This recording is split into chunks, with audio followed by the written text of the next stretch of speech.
So students, welcome to AIB Education at Study with Anas sir. Today I will be starting class 11th accounts chapter number 8 general.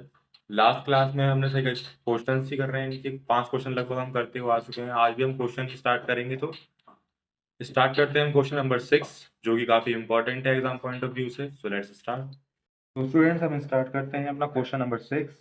कब का है? 2024 और इसकी तारीख दे रखी है Jan 1. ओके. तो पहली ट्रांजेक्शन हमसे ये कह रही है राकेश कॉमेंस्ड बिजनेस विद कैश, यानी कि राकेश द्वारा बिजनेस को स्टार्ट किया गया है. तो कैश आया है पहली ट्रांजेक्शन में, तो कैश अकाउंट क्या कर देंगे, हम डेबिट कर देंगे. कितना आया है कैश? 50,000 का आया है. To capital account credit. Capital account credit 50,000. Narration put कीजिए इसका.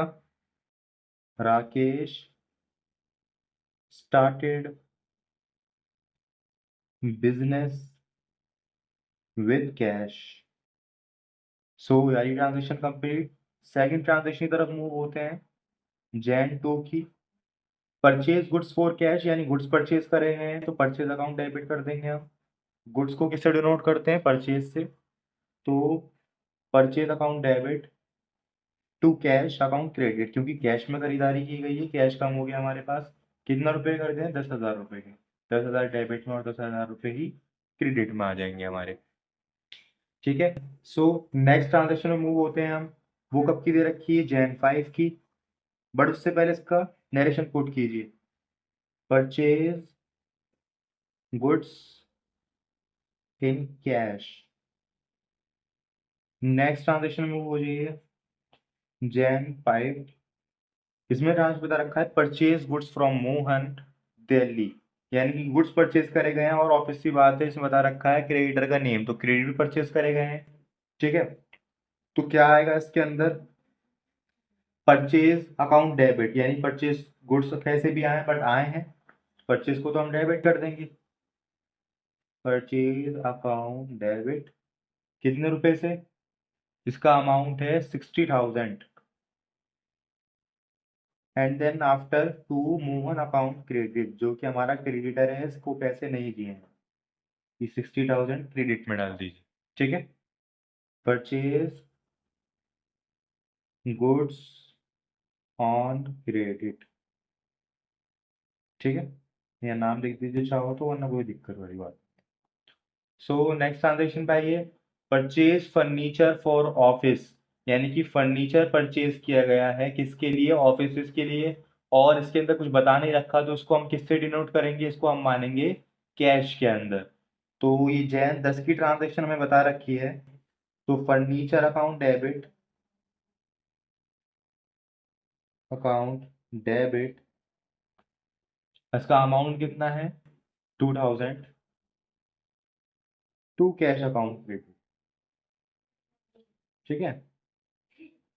2,000 यहाँ पे आ गया. नरेशन लिख दीजिए. Purchase furniture for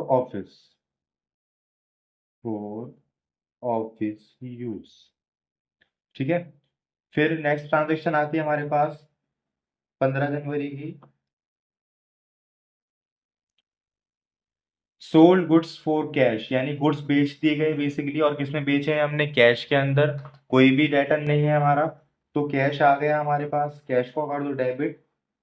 cash account debit and then after is to sales account credit. कितने रुपए से करे हैं हमने गुड्स? कितने के बेचे हैं हमने? 8,000 रुपए के. ये लिख दीजिए 8,000. यहाँ नरेशन डाल दीजिए इसका कैश सेल. ठीक है. ये नरेशन हमने पुट कर दीजिए. अब नेक्स्ट ट्रांजेक्शन मूव करते हैं, जो कि काफी इंपॉर्टेंट भी है. वो कौन सी ट्रांजेक्शन है? 15 जनवरी की. ठीक है. इसमें बेसिकली क्या बता रखा है हमें? Sold goods to Ram of the list price of 1,25,000 less 20% trade discount and 2% cash discount. And after is paid 40% by cheque, यानी काफी लंबी चौड़ी ट्रांजेक्शन दे रखी है इसमें हमें. और बता क्या रखा है कि लिस्ट प्राइस इतना है जो हमने गुड्स बेचे हैं हमने, और उसमें 20% का ट्रेड डिस्काउंट भी माइनस किया गया एंड 2% का कैश डिस्काउंट भी। एंड देन इन सब के इफेक्ट्स के बाद क्या हो रहा है, 40% की पेमेंट हमें बैंक में रिसीव हो रही है, यानी चेक के थ्रू। तो इसकी ट्रांजेक्शन पुट करेंगे, बट उससे पहले हम वर्किंग नोट प्रिपेयर कर लेते हैं, जो कि मैंने पहले से ही कर रखा है। सो वो देखते हैं। तो वर्किंग नोट में मैंने क्या लिख रखा है, सबसे पहला सेल प्राइस कितना है मेरा, 1,25,000। फिर ट्रेड डिस्काउंट 20% का है, कैश डिस्काउंट 2% का है, जो कि दोनों ही लेस होंगे। ठीक है। फिर हम पहले ट्रेड डिस्काउंट की ट्रीटमेंट करते हैं। ट्रेड डिस्काउंट को पहले ट्रीटमेंट करेंगे। सेल प्राइस 1,25,000, इसका 20% निकाला, कितना आया, 25,000 रुपए। अब 25,000 रुपए को हम सेल प्राइस से लेस कर देंगे, तो कितना अमाउंट बन जाएगा, 1,00,000 रुपए। अब हमारा ये है एक्चुअल सेल प्राइस। ठीक है। सेल वैल्यू की जो है वो एक्चुअल वैल्यू ये है। बट उसके बाद ट्रेड डिस्काउंट माइनस करने के बाद हमें क्या करना है, 2% का कैश डिस्काउंट भी माइनस करना है। तो 2% पहले निकालेंगे, तो कितना आ गया, 2,000 रुपए का इसका कैश डिस्काउंट हमारे पास आ गया। अब 2,000 रुपए का जो कैश डिस्काउंट आया, अब डिस्काउंट भी माइनस होगा इसके अंदर से, क्योंकि हम डिस्काउंट अलाउड कर रहे हैं ना। तो इसके अंदर से माइनस करेंगे, कितने रुपए का अमाउंट बन जाएगा, 98,000 रुपए का। After apply all treatment and then effect is 1,00,000 minus 2,000 and then amount received get in 98,000। So तो अब इसमें लास्ट में हमसे बोला गया था कि 40% की जो पेमेंट है वो हमें बैंक से रिसीव्ड हो रही है, तो 40% निकालेंगे इसका हम, इस वाले अमाउंट का अपने। तो 40% कितना निकल के आएगा, 39,200। 39,200 जो है वो हमें बैंक से रिसीव्ड हो रहे हैं। अब उसके बाद कितने पैसे बचे पेमेंट के अंदर, उसके बाद बचे इसके अंदर 58,800 रुपए, जो कि हमें कैश में मिलने वाले हैं। तो इसी को ट्रांजेक्शन को हम ट्रीट करते हैं जनरल एंट्री के अंदर। वो कैसे करेंगे, सबसे पहले कैश में पैसे आ रहे हैं हमारे पास, कैश अकाउंट को डेबिट कर दो। ठीक है। कैश में कितना पैसा आ रहा है, 58,800। 58,800, ठीक है, यही दिखा दिया था मैंने। फिर बैंक अकाउंट डेबिट, बैंक से ही पैसे आ रहे हैं यहाँ पे, बैंक अकाउंट को डेबिट कर दिया। बैंक अकाउंट से कितना आ रहा है, 39,200। 39,200 कर दिया। अब हम कैश डिस्काउंट भी दिया है हमने, डिस्काउंट यानी खर्चा जो होता है वो बेसिकली डेबिट में जाता है। तो cash discount allowed account debit, कितने का था डिस्काउंट, क्या डिस्काउंट, 2,000 का, ये भी डेबिट हो गया। अब लास्ट में क्या ट्रीटमेंट हो गया हमारी, टू सेल अकाउंट क्रेडिट। अब टू सेल अकाउंट को जब हम क्रेडिट करेंगे, तो इन सब का अमाउंट का सम निकल रहा है, वो कितना आएगा, 1,00,000। ठीक है, यहाँ भी 1,00,000 और यहाँ भी 1,00,000। सो ये ट्रांजेक्शन हमारी कंप्लीट हो गई। इसका नरेशन जो है वो काफी लंबा जाएगा, वो कैसे लिखेंगे, देखो, sold goods on cash and bank with after effect trade discount and cash discount. इस तरीके से जो है वो हम इसका नरेशन बना सकते हैं। सो यानी ट्रांजेक्शन भी हमारी कंप्लीट हो गई। उसके बाद क्या बता रखा है, कैश सेल, यानी कैश में सेल करी गई है। बेसिकली ये काफी इजी ट्रांजेक्शन है। ये कब की है, जैन 25 की, 25 जैन की। कैश अकाउंट डेबिट हो गया, और सेल का नेचर क्रेडिट का होता है, टू सेल्स अकाउंट क्रेडिट। कितने रुपए का अमाउंट है इसका, 3,500। 3,500, मैं लिख दीजिए इसको, कैश सेल्स। ठीक। नेक्स्ट नेक्स्ट पेज पे मूव होते हैं। सो नेक्स्ट ट्रांजेक्शन हमसे क्या कह रही है, वो है 27 जनवरी की। तो हम पहले यहाँ डेट पुट कर देते हैं, जैन 27। और उसमें क्या बता रखा है हमें, paid to Mohan on account, यानी कि अभी हमने ऊपर ट्रांजेक्शन करी थी, उसमें बता रखा था कि हमने परचेज करा था मोहन से, मोहन हमारा क्या था, क्रेडिटर था। अब हम उसको पैसे दे रहे हैं कुछ, तो मोहन जो है वो क्या हो जाएगा, डेबिट हो जाएगा। मोहन अकाउंट डेबिट, कितने रुपए दे रहे हैं हम उसको, मोहन को 3,000। कैसे, किस तरीके से दे रहे हैं हम उसको, बता नहीं रखा, तो कैश मानेंगे, टू कैश अकाउंट क्रेडिट, 3,000 ही यहाँ आ गए। उसके बाद इसका नरेशन पुट कीजिए, paid to Mohan on account. इसका मैं दूसरा इफेक्ट भी बता देता हूँ इस ट्रांजेक्शन का, कि अगर इस ट्रांजेक्शन के अंदर हमसे ये बोल दिया जाता कि paid to Mohan on account in full settlement, कि फुल सेटलमेंट कर दो, कि अब इसका नाम हमारी बुक्स ऑफ अकाउंट के अंदर नहीं रहना चाहिए, तो हम क्या करते, इसको डिस्काउंट भी देते और इसका पूरा अमाउंट जो है वो फुल फाइनल भी कर देते आफ्टर डिस्काउंट इफेक्ट। सो अभी ऐसा कुछ नहीं बोला, तो हम नेक्स्ट ट्रांजेक्शन मूव होते हैं।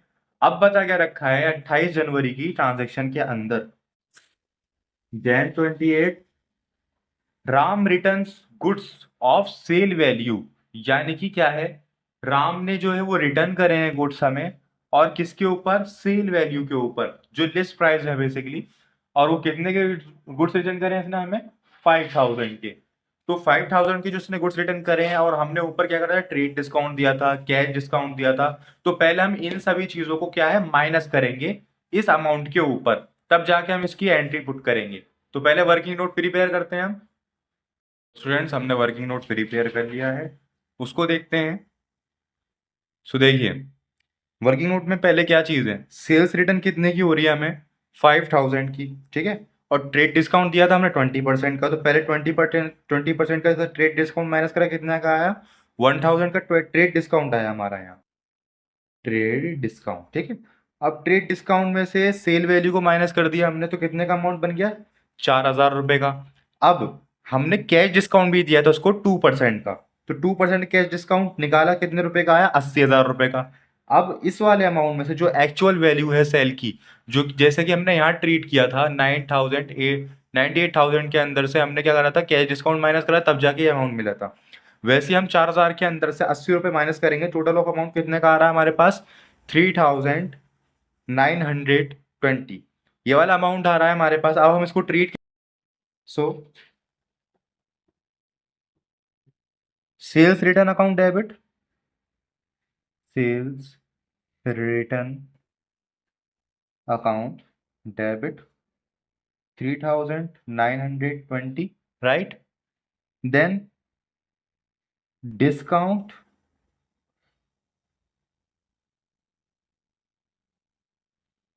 अकाउंट डेबिट हो जाएगा, ये भी कितने रुपए से, 80 रुपए से, टू राम अकाउंट कितने रुपए से क्रेडिट हो जाएगा, 4000, जो कि यहां मिलाकर भी 4000 का ये अमाउंट आ रहा है।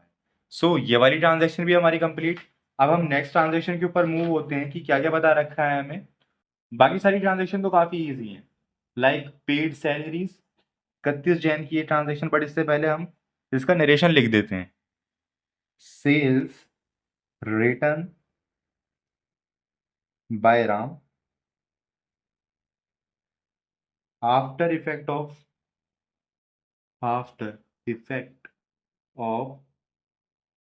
Trade discount and cash discount. So ये ट्रांजेक्शन भी हमारी कंप्लीट हो गई। अब हम आगे वाली ट्रांजेक्शन बढ़ते हैं, जैन 31, ठीक है। इसमें बता रखा है पेड सैलरीज, तो बेसिकली सैलरीज दी गई हैं, तो हम क्या कर देंगे, salary account debit to cash account credit, क्योंकि कुछ बता नहीं रखा तो हम कैश मान लेंगे। कितने रुपए की दी है हमने सैलरी, सैलरी हमने दी है 9000 की, सो 9000 डेबिट एंड 9000 क्रेडिट, ठीक है। Paid to the petty cashier, यानी कोई पैटी कैशियर नाम का है, एक आगे हम बनाते भी हैं कैश बुक के अंदर पैटी कैश बुक, तो उसमें कुछ मिसलिनियस एक्सपेंस आ जाते हैं, सन्ड्री एक्सपेंस, इस टाइप के खर्चे आते हैं, छोटे मोटे टाइप के। तो उसी को हमने क्या करा है, पेड करा है, तो लाइक पैटी कैश बुक ही लिख लो, बट उससे पहले इसका नरेशन लिख देते हैं, पेड सैलरीज लिख देते हैं इसका, पेड सैलरीज। एंड देन जितनी भी ट्रांजेक्शन बची हैं वो जैन 31 की ही है, ठीक है। Paid to the petty cashier, तो यहाँ लिख देते हैं petty cashier account debit to cash account credit, कितने रुपए से, अमाउंट बता रखा है 3000 का, सो 3000 पुट, ठीक है। यहाँ लिख देते हैं हम पेड टू पैटी कैशियर, थोड़ी सी लाइन बढ़ा देते हैं,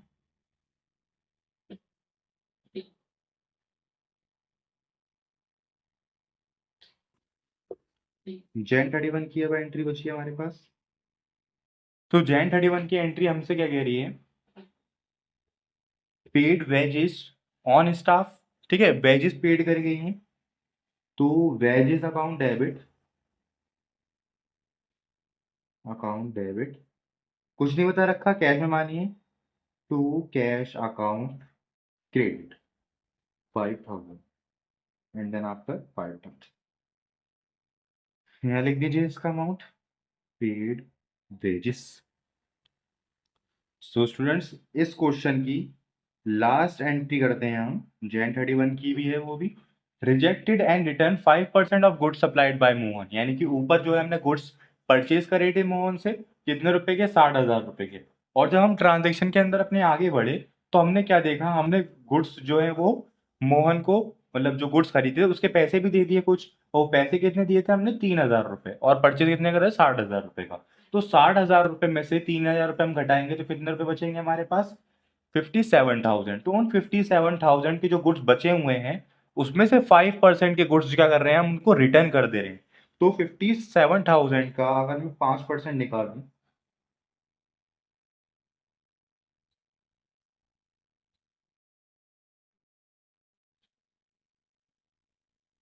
2,850, ये अमाउंट बन रहा है मेरा, परचेज रिटर्न हो रही है, ठीक है। तो परचेज रिटर्न का नेचर क्या होता है, क्रेडिट का होता है, purchase return account credit to purchase return 2850 and then after Mohan को डेबिट कर देंगे दोबारा से, Mohan account debit 2,805। So students, that question is complete. So students, question number 6 is complete. So if you understood my video and all your doubts have been cleared, so subscribe my channel, like, share and comment. Thank you.